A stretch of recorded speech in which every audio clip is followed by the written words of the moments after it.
warahmatullahi wabarakatuh. Yang kami hormati Ibu Rasida Pertiwi, SEMSI, selaku dosen pengampu mata kuliah Ekonomi Moneter, dan teman-teman yang insya Allah dirahmati oleh Allah Subhanahu wa Ta'ala. Di sini kami dari kelompok 2 mau menjelaskan beberapa kasus krisis ekonomi di dunia. Sebelumnya, izinkan saya memperkenalkan anggota kelompok kami terlebih dahulu. Yang pertama, ada Nenek Diana dengan ujung NIM 6016. Dua, ada Putri Okta Ersa dengan ujung NIM 6030. Tiga, ada Debbie Febrianti dengan ujung NIM 6033. Empat, ada Tiara Salsabila dengan ujung NIM 6120. Yang terakhir, ada Mona Bila Magelo dengan ujung NIM 4021.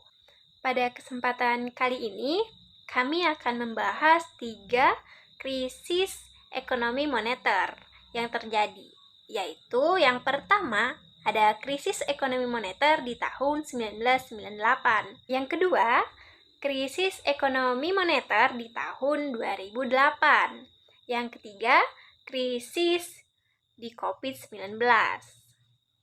Baiklah, di sini saya akan menjelaskan terlebih dahulu apa sih krisis ekonomi moneter.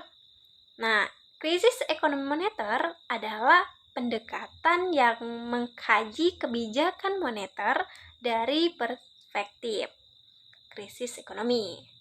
Nah, pendekatan ini berfokus pada analisis bagaimana kebijakan moneter mempengaruhi bagaimana aspek perekonomian, termasuk distribusi, pendapatan, stabilitas keuangan, dan pertumbuhan ekonomi.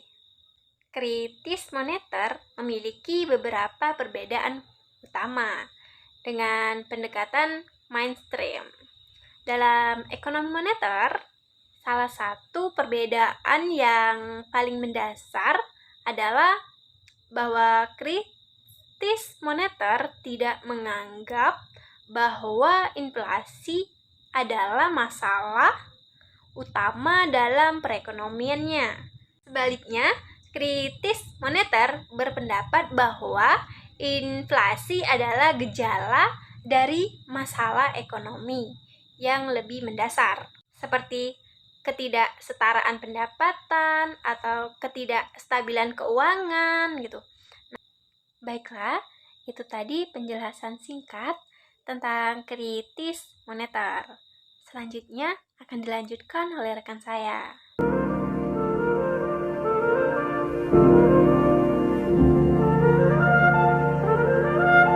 Baik, saya Monabila Magelo melanjutkan pembahasan tentang krisis ekonomi yang terjadi pada tahun 1997 sampai pada tahun 1998. Nah, sebelumnya kita harus tahu dulu apa sih krisis ekonomi yang terjadi pada saat itu. Nah, krisis ekonomi atau krisis moneter yang terjadi pada tahun tersebut itu diakibatkan karena lumpuhnya kegiatan ekonomi sehingga banyak perusahaan yang tutup dan juga meningkatnya jumlah pekerja yang menganggur. Nah, krisis ini bukan hanya diakibatkan karena kebijakan moneter yang tidak baik, melainkan juga karena serangan nasional yang bertubi-tubi yang dialami oleh negara Indonesia, di mana serangan tersebut adalah kegagalan panen yang dilakukan oleh petani karena pada saat itu terjadi musim kering selama 50 tahun terakhir, menjadikan krisis itu semakin parah.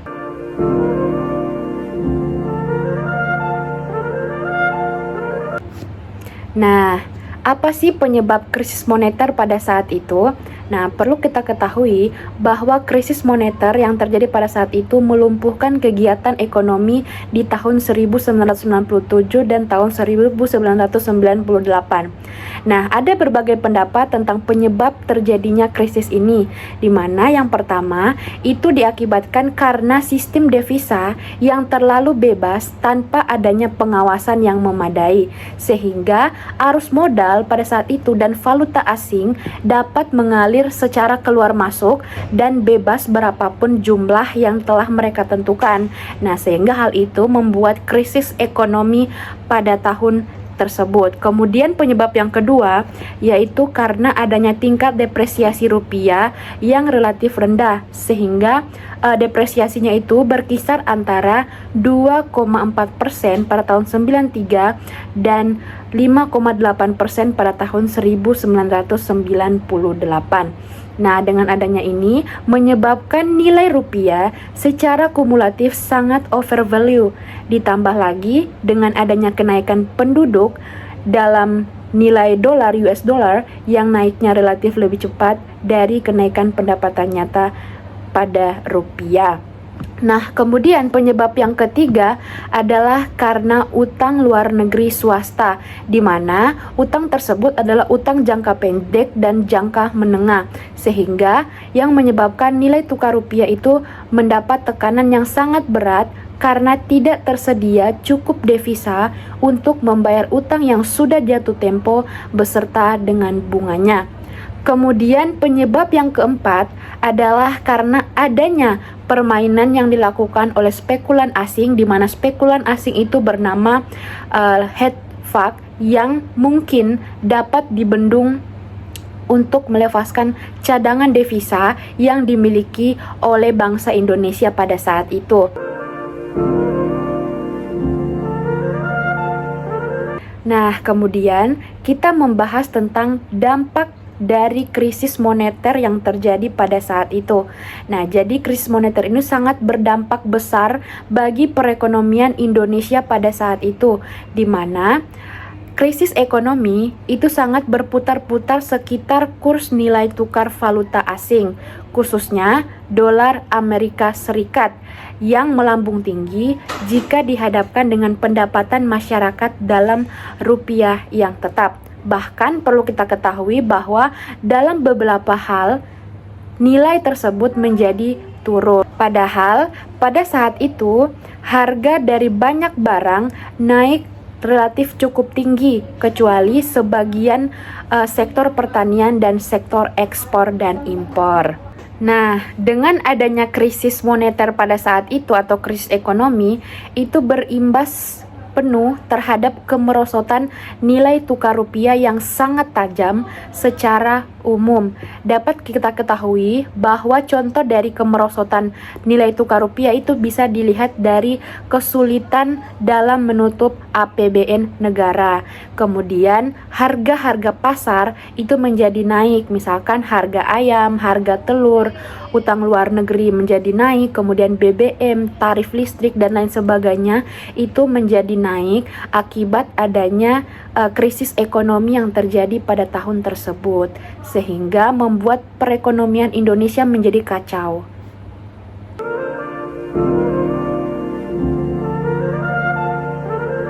Nah, apa sih kebijakan yang dilakukan oleh pemerintah pada saat itu untuk mengatasi krisis ekonomi? Nah, jadi kebijakan yang dilakukan oleh pemerintah itu memiliki banyak bagian-bagiannya, di mana yang pertama itu ada periode dari bulan Juli sampai Agustus pada tahun 1997, di mana kebijakan ini bernama Temporary Adjustment. Kebijakan ini itu sempat berkembang bahwa pemikiran kondisi fundamental perekonomian Indonesia itu sudah lebih baik dari negara-negara lain yang mengalami krisis yang sama, sehingga kebijakan yang diterapkan itu cukup yang bersifat penyesuaian sementara. Kemudian di periode yang kedua pada tahun 1997 di bulan September sampai Desember itu kebijakannya bernama Inconsistency Monetary Policy, di mana dalam periode ini kebijakan yang ditempuh itu secara umum mencerminkan perhatian yang lebih serius dari pengambilan kebijakan, sehingga pemerintah sangat memfokuskan kebijakan ini untuk mengatur perekonomian pada saat itu. Namun demikian, masih terdapat juga ketidaksesuaian dalam melakukan kebijakan, seperti ditunjukkannya oleh kebijakan untuk kembali melonggarkan likuiditas perekonomian meskipun tekanan depresiasi itu masih cukup tinggi. Kemudian periode Januari sampai November tahun 1998 itu ada yang namanya kebijakan Growing Concern About Crisis. Nah, jadi dalam kebijakan ini perekonomian yang terjadi telah menyadarkan bahwa semua pihak dengan adanya krisis ini tuh semakin dalam dan menyentuh seluruh bidang. Oleh karena itu, kebijakan yang ditempuh lebih tertuju pada upaya untuk mencapai stabilisasi secara cepat sehingga pemulihan ekonomi itu tidak berlangsung secara terus-menerus. Nah, dengan adanya krisis ekonomi yang terjadi pada tahun tersebut, kita dapat mengambil kesimpulan bahwa banyak faktor yang mengakibatkan terjadinya krisis ekonomi pada tahun ini, termasuk spekulasi mata uang, defisit neraca perdagangan, dan juga masalah struktural dalam sistem keuangan pada saat itu. Nah, untuk mengatasinya, kita perlu langkah-langkah yang diambil untuk pemerintah, seperti contohnya adalah reformasi kebijakan moneter dan fiskal. Kemudian, rekonstruktur sektor keuangan bisa dapat diperbaiki dan juga peningkatan transportasi di pasar. Nah, dari sini kita bisa belajar bahwa krisis ekonomi yang terjadi pada tahun sebelumnya di tahun 97 sampai 98 itu bisa mendorong banyak negara untuk memperkuat tata kelola keuangan mereka dengan cara meningkatkan regulasi perbankan dan juga mengadopsi kebijakan yang dapat meningkatkan ketahanan ekonomi dalam suatu negara. Halo, jadi di sini aku bakal jelasin tentang krisis ekonomi global pada tahun 2008. Jadi, krisis ekonomi global tahun 2008 ini itu awalnya di Amerika Serikat. Jadi di sini aku bakal jelasin tentang penyebab terjadinya krisis ini, apa saja faktor-faktor yang menyebabkan krisis ini, dan juga kebijakan apa nih yang pemerintah ambil untuk mengatasi krisis ekonomi global pada tahun 2008 ini. Simak sampai habis ya. Jadi penyebab terjadinya krisis ekonomi global pada tahun 2008 itu dilatar belakangi oleh Bank Sentral USA atau The Fed dalam memberlakukan kebijakan moneter seperti tingkat suku bunga dan standar pinjaman yang rendah. Nah, kebijakan ini itu maksudnya untuk mengatasi dampak dari fenomena .com bubble. Itu serangkaian skandal akuntansi perusahaan gitu hingga serangan teroris WTC. Jadi dari kebijakan ini itu menyebabkan suku bunga The Fed yang semula 6,1% pada bulan Mei tahun 2000 turun menjadi 1% pada bulan Juni 2003. Nah, menurunnya tingkat suku bunga tadi menjadi titik awal dari krisis ekonomi global pada tahun 2008 ini. Kenapa?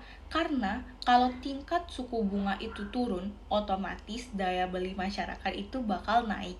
Dan benar aja dari menurunnya tingkat suku bunga ini dimanfaatkan oleh semua orang untuk membeli rumah dengan tingkat bunga KPR yang rendah. Tidak terkecuali juga debitur yang sebenarnya nggak layak gitu menerima pinjaman KPR. Nah, kejadian ini itu disebut dengan subprime mortgage. Fenomena subprime mortgage ini menyebabkan orang yang ingin membeli rumah dengan bunga mengambang itu mau tidak mau harus membayar bunga yang lebih besar dengan kondisi nilai rumah yang sudah menurun. Akhirnya, para debitur subprime mortgage ini banyak yang gagal bayar karena kesulitan bayar utang KPR. Nah, gagal bayar para debitur subprime mortgage ini menimbulkan efek domino karena menyebabkan kepanikan di pasar uang global dan tidak lama kemudian itu menyebabkan krisis di seluruh sektor keuangan yang berakibat banyaknya perusahaan di USA atau Amerika itu bangkrut.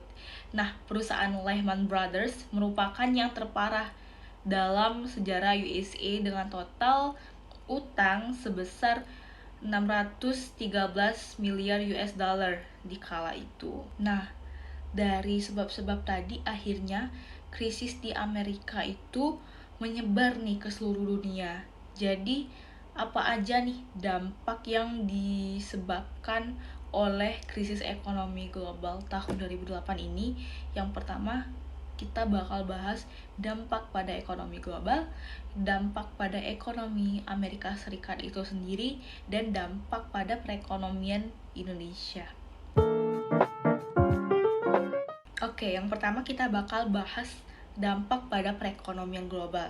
Jadi, pada perekonomian global itu sendiri berdampak pada pertumbuhan ekonomi global, yaitu pertumbuhan ekonomi global itu menurun menjadi 2,8% pada 2008 yang pada awalnya itu 5,42% pada tahun 2007.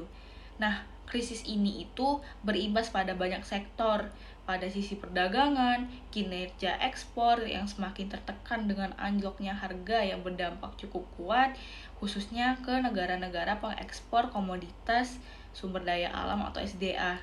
Sementara itu, dari jalur transaksi finansial, dampak krisis ekonomi global ini merambat ke kawasan Asia. Keadaan itu terindikasi dari penurunan bursa saham dan depresiasi nilai tukar akibat perilaku risk aversion investor asing. Nah, selain karena krisis subprime mortgage ini, perekonomian global itu juga lagi gonjang-ganjing karena masalah harga minyak mentah global yang sedang naik. Jadi menurut data Energy Information Administration, harga minyak WTI yang pada era 1990-an yang hanya di kisaran $20 US dollar per barel itu meningkat menjadi rata-rata $31 US dollar per barel pada tahun 2003. Nah, pada tahun 2005 harga minyak mentah WTI itu rata-rata ada di kisaran 57 US dollar per barel dan meningkat lagi nih menjadi $66 US dollar per barel pada tahun 2006. Dan pada tahun 2007 harga minyak WTI sudah ada di kisaran $80 US dollar. Jadi krisis ekonomi global pada tahun 2008 itu juga disebabkan oleh harga minyak mentah di dunia selain karena subprime mortgage. Yang kedua, kita bakal bahas dampak dari krisis ekonomi global pada tahun 2008 ini terhadap negara awalnya sendiri, yaitu Amerika Serikat. Jadi, dampak krisis ekonomi global tahun 2008 pada Amerika Serikat itu selain bangkrutnya perusahaan Lehman Brothers dan perusahaan lain, dampak krisis ekonomi 2008 terhadap ekonomi Amerika Serikat itu yang pertama, Amerika Serikat mengalami resesi ekonomi yang serius sebagai dampak dari krisis ekonomi global ini. Jadi, PDB Amerika Serikat itu mengalami kontraksi, menciptakan tekanan besar pada sektor-sektor ekonomi utama. Pertumbuhan ekonomi USA itu terkontraksi 0,34% pada tahun 2008 dan 3,07% pada tahun 2009. Yang kedua, perlambatan pertumbuhan ekonomi. Perekonomian Amerika Serikat mengalami perlambatan pertumbuhan ekonomi yang signifikan, bahkan mengalami pertumbuhan negatif. Yang ketiga, pemutusan hubungan kerja atau PHK yang besar-besaran. Jadi dampak dari perlambatan pertumbuhan ekonomi itu berdampak juga nih ke gelombang PHK. Jadi perusahaan di Amerika Serikat melakukan PHK besar-besaran nih sebagai respon terhadap kelesuan perekonomian. Yang keempat, peningkatan pengangguran. Jadi PHK ini tentunya bakal menyebabkan peningkatan pengangguran nih. Krisis ini tentunya menyebabkan tingkat pengangguran yang tinggi di Amerika Serikat dengan jutaan orang yang kehilangan pekerjaan. Yang ketiga, kita bakal bahas dampak dari krisis ekonomi global pada tahun 2008 terhadap perekonomian negara Indonesia. Jadi dampak pertama itu pertumbuhan ekonomi Indonesia itu melambat menjadi 4,5% nih pada tahun 2009. Sebelumnya itu sebesar 6,1% pada tahun 2008.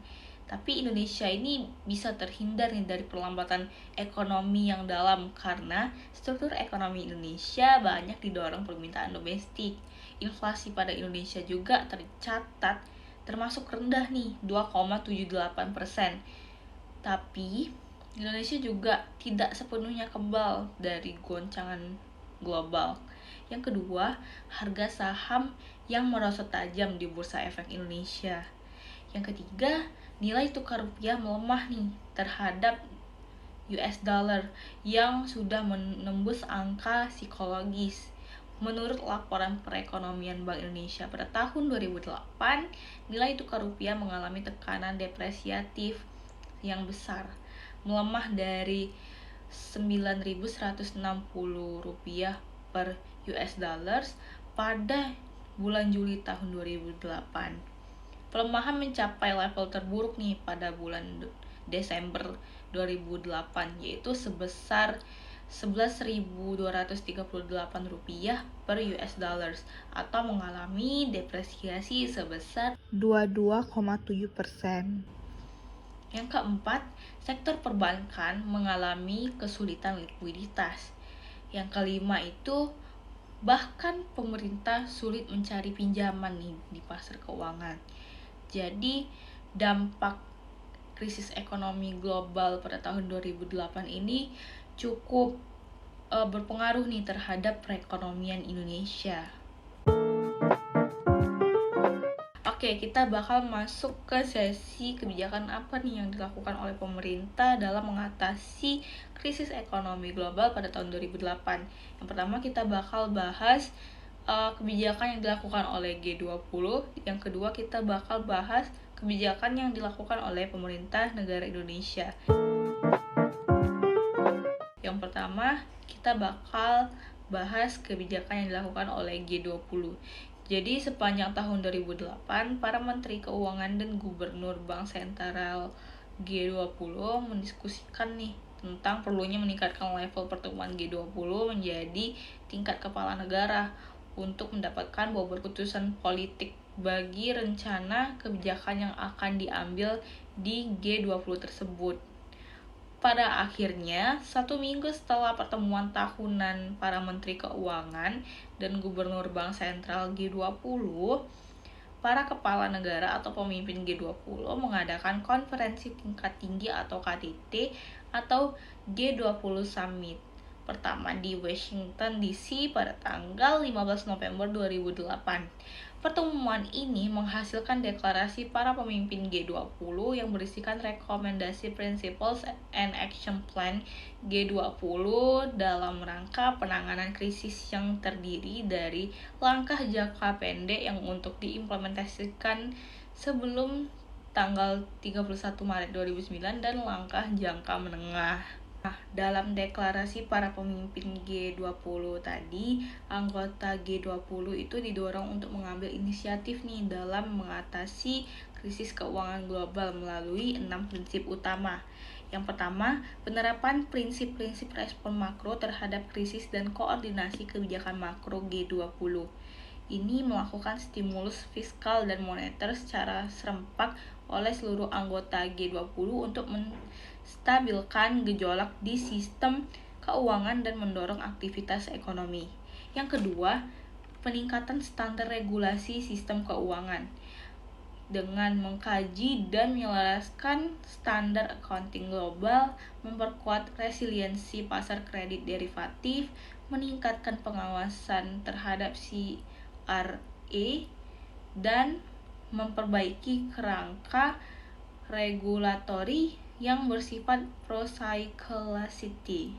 Yang ketiga, peningkatan transparansi dan akuntabilitas sistem keuangan global dengan menyusun kode of conduct terkait skema insentif di industri keuangan, meningkatkan disclosure secara menyeluruh dan akurat terhadap produk keuangan dan kondisi keuangan perusahaan, serta menciptakan definisi dan regulasi yang memadai terkait institusi keuangan sistematik. Yang keempat, memperkuat integritas pasar keuangan global meningkatkan perlindungan bagi investor dan nasabah, mencegah konflik of interest, manipulasi pasar dan kegiatan ilegal, fraudulent dan abuse, serta perlindungan risiko finansial konsumen internasional dari yurisdiksi dan tidak kooperatif. Yang kelima, perkuatan kerjasama internasional dalam hal aktivitas keuangan lintas batas, meningkatkan kerjasama antar regulator nasional dalam perumusan kebijakan dan koordinasi di semua segmen pasar keuangan. Yang keenam atau yang terakhir itu reformasi sistem keuangan global, termasuk reformasi IMF dan Multilateral Development Banks atau MDBS, meningkatkan keterwakilan negara-negara emerging di IMF dan Bank Dunia, serta mengkaji mandat, komposisi suara, skema governance, dan kecukupan resource lembaga keuangan internasional. Yang kedua, kita bakal bahas kebijakan yang dilakukan oleh pemerintah negara Indonesia dalam mengatasi krisis ekonomi global pada tahun 2008. Yang pertama, pemerintah menerapkan Perpu nomor 2 tahun 2008 untuk memperkuat fungsi lender of the last resort BI dengan memperluas macam aset yang bisa dijadikan agunan oleh bank untuk mendapatkan fasilitas pinjaman jangka pendek atau FPJP dari BI. Yang kedua, Perpu nomor 3 tahun 2008 untuk memperkuat peran LPS di masa krisis.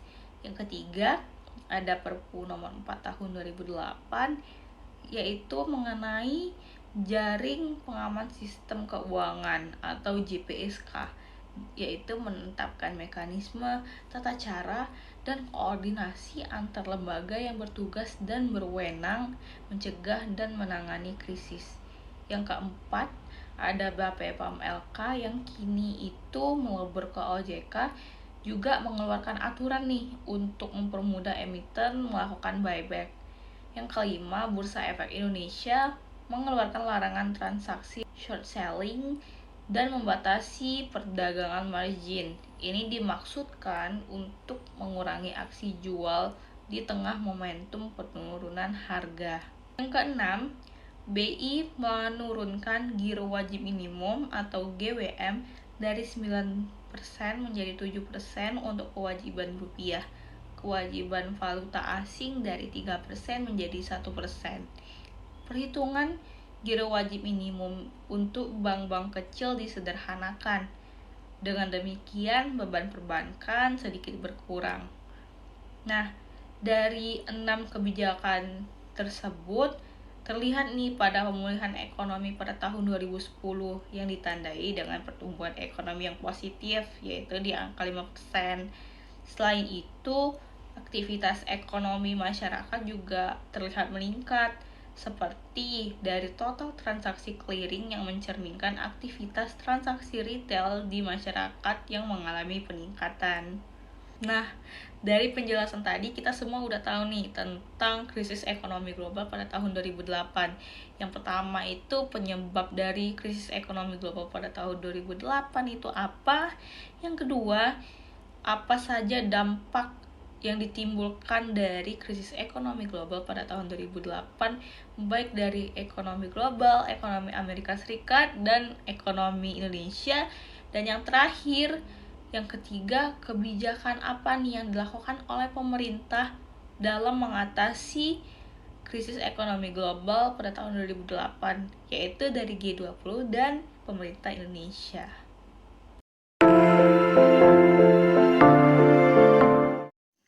Oke, di sini aku akan menjelaskan terkait krisis global pasca COVID-19. Nah, pada awal tahun 2020 ini sebelum pandemi melanda, berbagai pemangku kepentingan masih memandang tahun 2020 ini sebagai tahun pemulihan ekonomi global. IMF ini memperkirakan pertumbuhan global sebesar 3,3%, lebih tinggi dibandingkan tingkat pertumbuhan ekonomi global pada tahun 2019 sebesar 2,9%. Pandemi virus corona baru telah mengubah lanskap sosioekonomi di dunia secara signifikan, mengubah arah perekonomian dunia dari pandangan optimis terhadap perbaikan resesi. Pembatasan pergerakan dan interaksi berskala besar berdampak pada perekonomian. Tindakan-tindakan yang tidak dapat dihindari seperti lockdown, penjarakan fisik, dan larangan pembatasan perjalanan yang telah menyebabkan penurunan aktivitas ekonomi secara signifikan, dan hal tersebut tentunya memiliki dampak yang cukup besar. Yang selanjutnya yaitu terkait penyebab krisis global pasca COVID-19. Nah, COVID-19 ini menyebabkan perekonomian di seluruh dunia memburuk akibat semua kegiatan-kegiatan dibatasi, terutama kegiatan perekonomian. COVID-19 ini menyebar dengan cepat di Tiongkok, mendorong pemerintah untuk menerapkan lockdown yang ketat secara kontroversial. Pada Januari hingga awal Februari 2020, fokus penanganan masih terbatas di Tiongkok, dan antisipasi di luar Tiongkok ini terbatas karena kurangnya informasi. Pada Februari 2020, menyaksikan peningkatan kasus di negara seperti Iran, Korea Selatan, dan Italia, diikuti langkah-langkah seperti pelarangan perjalanan. Nah, di Arab Saudi ini juga menutup penerbangan dan penanggungan umrah dari luar negeri, yang menandai ancaman global. Travel ban menjadi pemerhatian signifikan dalam pertumbuhan sektor pariwisata. Pada Maret 2020 menjadi puncak penyebaran terutama di Eropa dan Amerika. Pada tanggal 31 Maret 2020 sudah ada 941.000 kasus di 202 negara. Jadi hal tersebut itu dapat menyebabkan shock ekonomi yang menciptakan pengangguran, sementara melambatnya kegiatan perekonomian karena banyak pabrik dan kantor yang tutup. Efek kejutan karena adanya perilaku seluruh para pelaku ekonomi ini dalam menyusun ekspektasi tentang dampak yang mungkin ditimbulkan oleh wabah COVID-19. Guncangan permintaan domestik dapat juga menjadi sumber gangguan aliran kegiatan ekonomi yang berpengaruh pada ekonomi, kegiatan ekspor dan impor antar negara. Penurunan permintaan dan guncangan pasokan secara langsung ini dapat menyebabkan gangguan pada rantai pasokan internasional dan domestik. Nah, selama pasca pandemi COVID-19, dunia telah beralih dari era pasca Perang Dingin ke persaingan kekuatan besar, yakni dunia bersaing dengan semakin intensif antara Amerika Serikat dan Tiongkok, serta Rusia dan negara Barat. Selain ketidakpastian geopolitik, kondisi ekonomi dan keuangan yang lebih ketat serta inflasi yang tinggi akan menekan pertumbuhan global pada tahun 2022 dan 2023. Nah, bank-bank sentral di negara-negara ekonomi terutama akan tetap fokus pada pelandaian inflasi. Prospek ekonomi global menuju tahun 2023 ini telah memburuk karena perang di Ukraina terus membebani perdagangan terutama di Eropa. Pada saat yang sama, pasar dunia menunggu permukaan kembali ekonomi Tiongkok setelah berbulan-bulan penerapan kebijakan penguncian total atau lockdown akibat COVID-19. Nah, yang selanjutnya itu terkait dampak akibat krisis global pasca COVID-19. Institute of International Finance atau IIF memperkirakan tingkat pertumbuhan ekonomi global hanya 1,2% pada tahun 2023, tingkat yang setara dengan tahun 2009 ketika dunia baru memulai kemunculannya dari krisis keuangan global pada tahun 2008. Sementara Organisasi untuk Kerjasama Ekonomi dan Pembangunan atau OECD setuju dengan perkiraan pesimistis tersebut. Menurut OECD, saat ini negara-negara dunia sedang menghadapi prospek ekonomi yang sangat sulit. Skenario utamanya bukanlah resesi global, melainkan perlambatan pertumbuhan yang signifikan untuk ekonomi dunia pada tahun 2023, serta inflasi yang masih tinggi meskipun melandai di banyak negara. Oke, yang selanjutnya yaitu terkait dampak dari beberapa negara. Nah, yang pertama itu dampak pada negara Eropa. Nah, dampak pandemi COVID-19 ini terhadap ekonomi global sangat besar, termasuk di negara-negara Eropa. Nah, banyak negara-negara yang mengalami resesi global dan tingkat pengangguran yang tinggi, mulai dari sektor pariwisata, perhotelan, dan transportasi terkena dampak yang sangat besar karena adanya pembatasan perjalanan dan penutupan bisnis. Selain itu, banyak perusahaan yang mengalami kesulitan keuangan dan terpaksa melakukan pemutusan hubungan kerja atau pengurangan gaji. Adapun berikut beberapa dampak di negara-negara Eropa pasca COVID-19. Yang pertama itu negara-negara Eropa ini termasuk Italia, Jerman, dan Inggris kemungkinan memasuki resesi pada kuartal keempat pada tahun 2022 hingga awal tahun 2023. Nah, faktor utamanya itu adalah kenaikan suku bunga yang menjadi acuan dari Bank Sentral Eropa atau ECB yang menghapus stimulus dan memperlambat pertumbuhan ekonomi. Nah, adapun ini dampak dari pada negara Amerika Serikat. Nah, pasca COVID-19, Amerika Serikat ini mengalami inflasi dengan level tertinggi dalam 40 tahun terakhir, atau 9,1% di bulan Juni dan 7,7% di bulan Oktober yang memicu respon agresif dari The Fed. Akibatnya, The Fed ini menaikkan Federal Fund Rate atau FVR secara agresif menjadi 4,25% hingga 4,5% untuk mengendalikan inflasi yang berpotensi memperdalam resesi. Yang kedua itu ada di negara Indonesia, dampaknya itu berdasarkan data dari Badan Pusat Statistik atau BPS, Indonesia ini mengalami kontraksi pertumbuhan ekonomi pada tahun 2020 sebesar minus 2,7%. Hal ini menyebabkan perekonomian Indonesia ini pada tahun 2020 ini mengalami deflasi atau penurunan drastis karena perkembangan ekonomi di Indonesia ini mempunyai pergerakan yang kurang stabil. Nah, perubahan tersebut dapat terjadi dipengaruhi oleh adanya pandemi COVID-19. Nah, para ekonom ini menilai kondisi deflasi pada tahun 2020 ini sangat wajar karena adanya pandemi COVID-19. Nah, deflasi tidak hanya disebabkan oleh indeks harga konsumen atau IHK yang menurun dan tapi disebabkan oleh meningkatnya pengangguran. Faktanya, di Indonesia ini mengalami deflasi dengan tingkat inflasi yang berada pada 1,68%, di mana angka ini menjadi angka terendah dan jauh dari target pemerintah.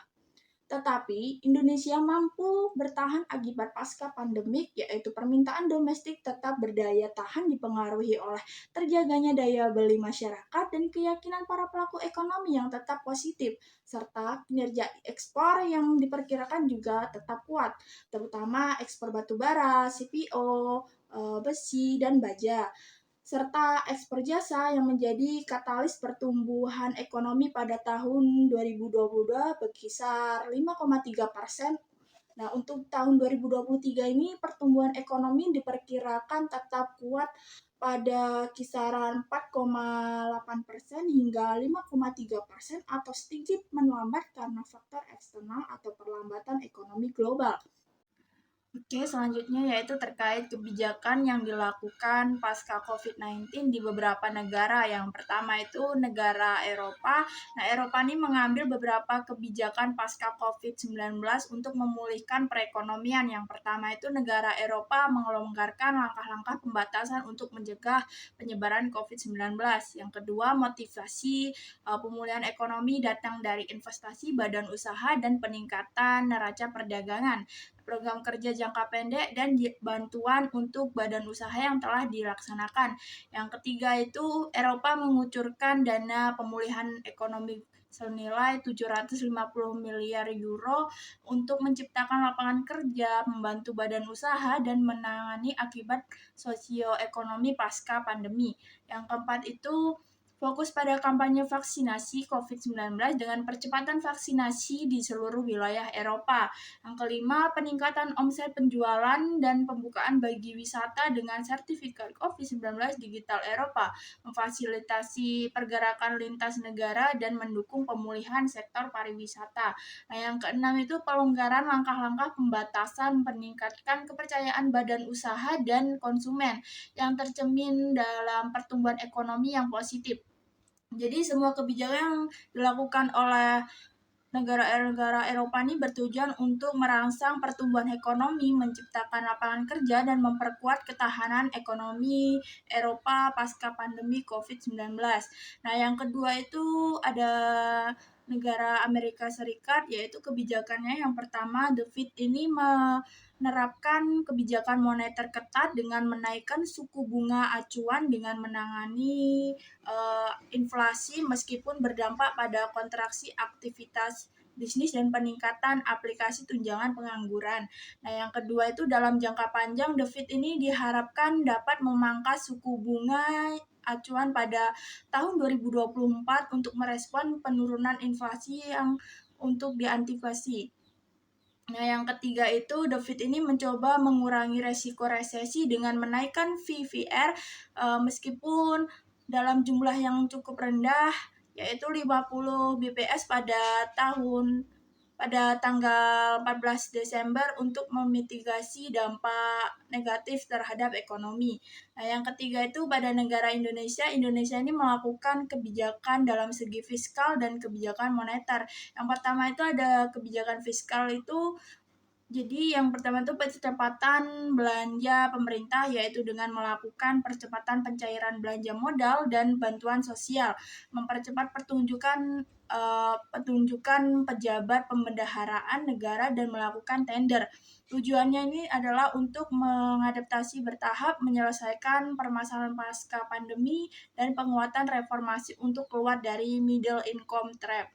Yang kedua itu relaksasi pajak penghasilan dengan cara meringankan besaran pajak dengan menanggung pajak penghasil, pembebasan impor pajak, pengurangan pajak, dan pengembalian PPN dipercepat, serta melakukan simplifikasi dengan percepatan proses ekspor impor, terutama untuk perdagangan terkemuka dan sektor tertentu. Yang ketiga ini pemulihan ekonomi nasional dengan relaksasi APBN, yaitu dengan memperbolehkan defisit APBN melampaui 3% dengan tujuan kembali ke level maksimal 3% pada tahun 2023. Relaksasi ini melibatkan alokasi belanja, realokasi belanja pemerintah daerah, pemberian pinjaman kepada LPS, dan penerbitan SUN dan SBSN. Nah, yang kedua itu terkait kebijakan moneter. Nah, yang pertama itu mengoptimalkan kebijakan moneter dan makroprudensial, yaitu dengan bekerja sama dengan Bank Indonesia untuk mendukung pemulihan ekonomi dan mengoptimalisasi kebijakan moneter dan makroprudensial akomodatif. Yang kedua itu melanjutkan kebijakan nilai tukar rupiah untuk menjaga stabilitas sejalan dengan fundamental dan mekanisme pasar. Yang ketiga itu penguatan strategi operasi moneter untuk meningkatkan efektivitas kebijakan moneter akomodatif. Nah, yang keempat ini adalah peningkatan kebijakan transparansi suku bunga dasar kredit dengan penekanan pada kenaikan suku bunga kredit baru. Yang kelima dengan program pendalaman pasar uang dengan penguatan kerangka peraturan pasar uang dan implementasi Electronic Trading Platform atau ETP multi-matching. Nah, yang keenam, fasilitasi promosi perdagangan dan investasi serta sosialisasi penggunaan local currency settlement atau LCS yang bekerja sama dengan instansi terkait. Jadi tujuan dari kebijakan moneter yang dilakukan oleh Indonesia ini tadi untuk mendukung pemulihan ekonomi Indonesia dan mengoptimalkan kinerja perekonomian dunia dan untuk menguatkan nilai tukar rupiah seiring dengan kembalinya aliran modal asing terlihat dari penguatan nilai tukar rupiah pada kuartal 3 tahun 2021. Jadi sekian penjelasan materi terkait krisis ekonomi global yang terjadi pasca COVID-19. Oke, dari ketiga kasus yang dibahas sebelumnya dapat disimpulkan bahwa Krisis ekonomi dapat terjadi karena berbagai alasan, seperti goncangan pasar, peristiwa tak terduga, atau masalah global. Pentingnya respon cepat dari pemerintah dan lembaga keuangan untuk meredakan dampak negatifnya. Untuk menghadapi krisis di masa depan, kita perlu memperkuat ekonomi, diversifikasi sektor-sektor usaha, dan lebih baik lagi dalam mengawasi stabilitas keuangan. Pemerintah juga perlu mempertimbangkan kebijakan yang melindungi para pekerja, pelaku usaha kecil atau pelaku UMKM, dan masyarakat yang rentan selama krisis juga penting. Itu saja penjelasan dari kelompok kami. Semoga bisa bermanfaat bagi kita semua. Saya akhiri. Wassalamualaikum warahmatullahi wabarakatuh. Bye-bye. Nah, sudah tahu kan krisis moneter disebabkan karena apa? Dan bagaimana dampaknya bagi perekonomian? Karena teman-teman sudah tahu, kami pamit undur diri ya. Terima kasih telah menonton.